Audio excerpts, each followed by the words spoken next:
ನಮಸ್ತೆ, ನಾನು ನಿಮ್ಮ ಹಂಸ ನಾರಾಯಣ ಸ್ವಾಮಿ. ಈ ಫಿಗರ್ ಎಲ್ಲೋ ನೋಡ್ದಂಗೈತಲ್ಲ, ನಂಗೂ ಹಂಗೆ ಅನ್ನಿಸ್ತಾ ಐತೆ.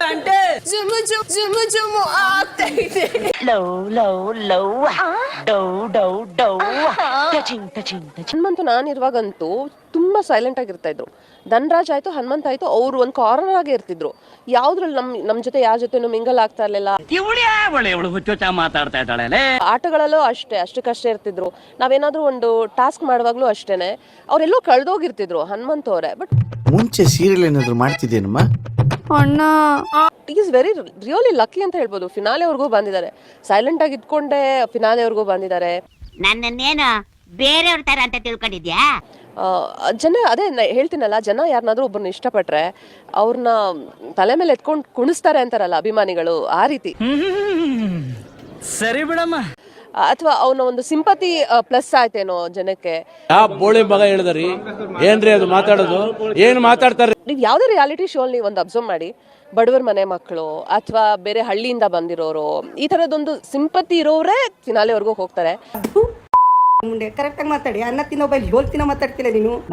ದೇವರ್ತಿ ತಂದು ಸ್ಕೂಲ್ ಕಾಲೇಜಲ್ಲಿ ಒಂದಿದೆ, ಜನರಲ್ ಕ್ಯಾಟಗರಿಯವ್ರಿಗೆ ಎಲ್ಲ ಫುಲ್ ಫೀಸ್ ಕಟ್ಟಬೇಕು, ಬೇರೆ ಕ್ಯಾಟಗರಿಯವ್ರಿಗೆ ಕಡಿಮೆ ಫೀಸ್ ಕಟ್ಟಬೇಕು ಅಂತ. ಹೌದೇನೆ ತಾಟಗೀತಿ.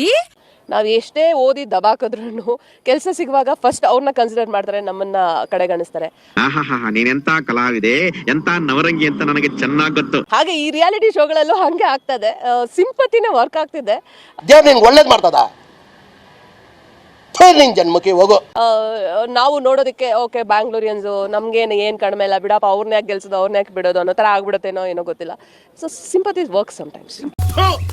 ನೀನ್ ಜನ್ಮಕ್ಕೆ ನಾನು ಎಕಡ ಹಾಕ.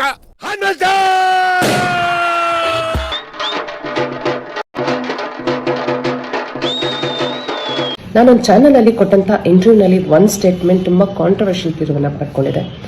ಖಂಡಿತವಾಗ್ಲೂ ನನ್ನ ಮಾತಿನ ಅರ್ಥ ಆಗಿರ್ಲಿಲ್ಲ. ನೋಡಿದ್ರೇನ್ರಿ, ಊಸರು ಬಳ್ಳಿ ಇದ್ದಕ್ಕಿದ್ದಾಗೆ ಬಣ್ಣ ಬದಲಾಯಿಸೋ ತರ ಮಾತೆ ಬದಲಾಯಿಸ್ಬಿಟ್ರು. ಕೆಲವರು ಅದನ್ನ ಬೇರೆ ರೀತಿ ಅರ್ಥೈಸ್ಕೊಂಡು ಬೇರೆ ಬೇರೆ ತಿರುಗಳನ್ನ ಕೊಡ್ತಾ ಇದ್ದಾರೆ. ಅಲ್ಲ, ಇವಳು ನಮ್ಮನ್ನ ಏನ್ ಅನ್ಕೊಂಡ್ಬಿಟ್ಟವಳೆ?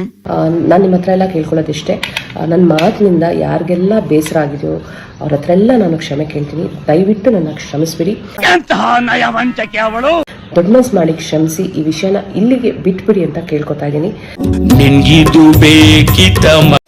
ಇಷ್ಟು ಹೇಳಕ್ ಇಷ್ಟಪಡ್ತೀನಿ. ಓಕೆ ಫ್ರೆಂಡ್, ಬಾಯ್.